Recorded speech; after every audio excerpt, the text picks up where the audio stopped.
வணக்கம். தலைப்புச் செய்திகள். முதல்வர் விஜய் தலைமையில் தவேக தோழமை கட்சிகளின் கூட்டம். காங்கிரஸ், விசிக, ஐயுஎம்எல், மதிமுக உள்ளிட்ட தோழமை கட்சிகள் பங்கேற்பு. கூட்டணி உருவாக்கம் குறித்து முக்கிய முடிவுகள் குறித்து விவாதம். கன்னியாகுமரி அணு கனிமங்களை பிரித்தெடுக்கும் கதிரியக்க திட்டத்திற்கு துணை போகும் அனுமதி நீடிப்பு ஆணையை தவேக அரசு உடனடியாக திரும்பப் பெற வேண்டும். நாம் தமிழர் கட்சி தலைமை ஒருங்கிணைப்பாளர் சீமான் வலியுறுத்தல்.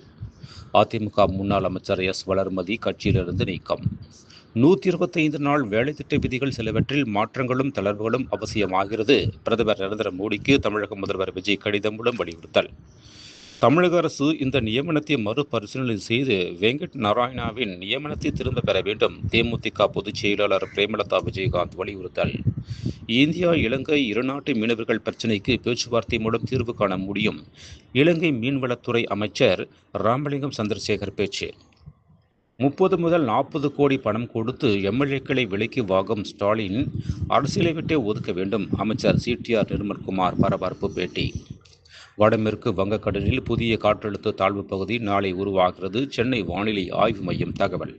முதல்வர் விஜய் குதிரை பேரத்தில் ஈடுபடுகிறார். அவர் மீது நடவடிக்கை எடுக்க வேண்டும். தமிழக ஆளுநர் அருளரங்கிற்கு திமுக சார்பில் கடிதம்.